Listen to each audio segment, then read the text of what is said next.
This video is brought to you by Letsynthesize Academy, the #1 place for practice-oriented courses for serious music producers. Hey, Dan Larsson here, welcome to the newest Synthesize Sunday episode, and today I want to talk about sub-bass in Neuro production. Now, this is a very important and highly requested topic, and today I want to talk about 3 things. The first thing is when to use and when to avoid a separate sub track in your Neuro production to make your low end really fat with huge sub pressure.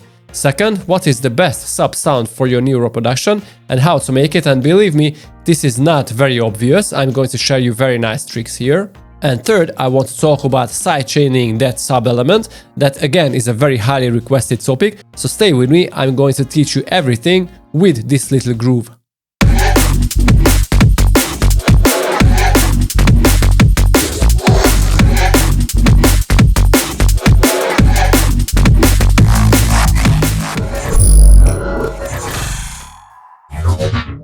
Now, the nature of Neuro basses is a little complicated because lots of modulation, lots of filtering that, always alters the sound, and not only on the middle frequencies, but on the low end too. So it always begs the question, should I need to keep that low end? Should I need to keep that sub that is generated when I, sound design, when I design the sound itself? Or should I just chop it off and create a new separate sub track? So in the first topic, I want to talk about when to avoid and when to use a separate sub track. When to avoid using a separate subtrack.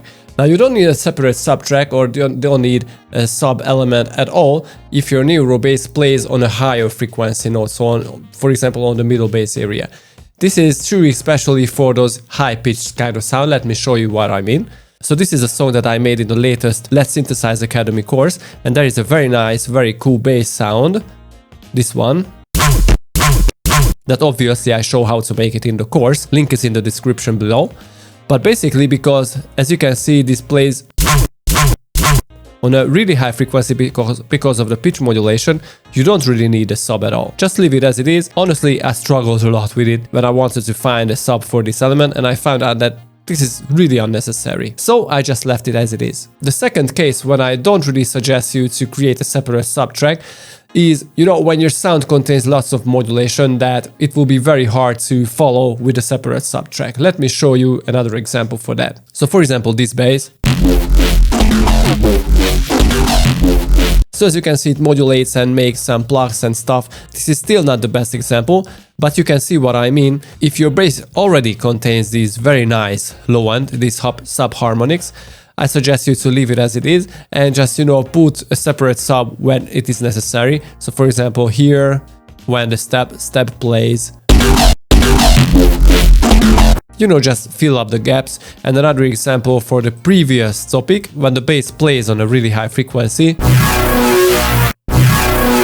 it is not necessary to use a separate sub track at all. Now let's talk about when to keep the sub part of your bass sound, and mainly if it contains very nice harmonics, so it is basically not just only a sine wave with one basic harmonic.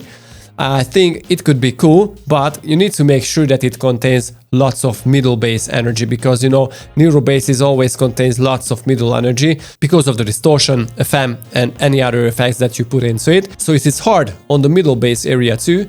That's a good sign that you can keep it, but you always need to check the whole thing with your kick, with the other musical surroundings. Okay, topic number 2, what to add as a sub element. Now let's jump here, because I made this little groove as I showed you in the intro.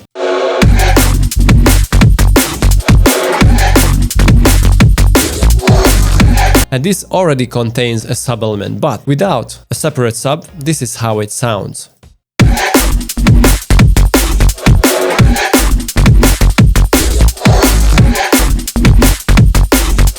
Okay, so as you can hear, it is definitely a little lower, but honestly, I prefer this one because it is a lot more organic. You can hear the very special sub elements that every different bass sound contains. So it is not only one sub that you can hear that it is really a one separate sub, but it is organically coming from different sounds. Okay, but if the whole sequence is not even enough, so you definitely want to hear the sub everywhere, not only when a particular sound is playing, you definitely want to use a sub. So to demonstrate it, I have this render group.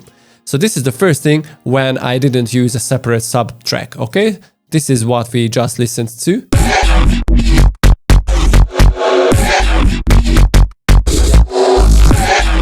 And the next thing that I love to use is using operator. It is very simple. All you need to do is use a simple sine wave, modulate it with another sine wave, but very slightly, and add some distortion in the filter, choosing the hard shaper type. Very simple. It creates very nice harmonics on the low end. And with that, this is how our basic one sounds.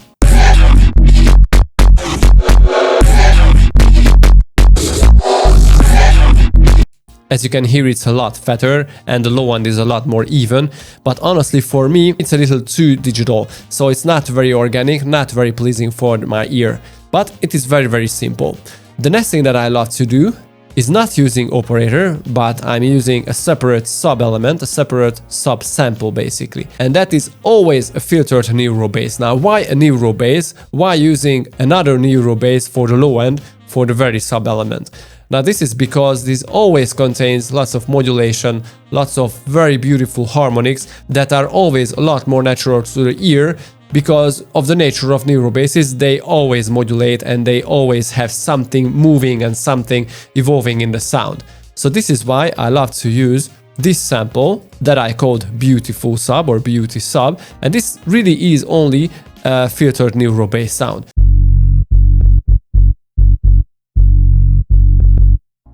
As you can hear, it wobbles, it modulates, it evolves. The whole sub is very nice compared to the operator thing. That is basically just a very static sound. But compared to this one... So let me compare the whole thing with the sub sample and with the operator sub. This is with the sample sub.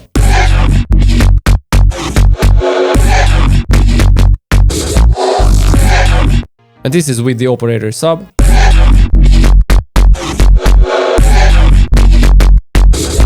And this is without the separate sub element.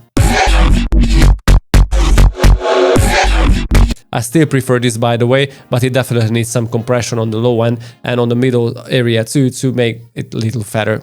Okay, so one more time. For this thing, all you need to do, for this low end, all you need to do is take a very nice sounding Neuro bass and filter it and use it in the sampler, or you can drop it basically any other instrument or use it in audio mode, but that will be a little hard to use pitch bend on it. Anyway, so this is a very nice way to add an organic and natural sounding sub to your bass sound. And it is very simple to do. Now one more thing to mention is to make your middle basses and your sub playing well together. You always need to make sure that you set the pitch envelope range to the same value. For example, I love to use 24 semitones, that is 2 octaves, but you can use 1 octave, it doesn't really matter. Okay, topic number 3.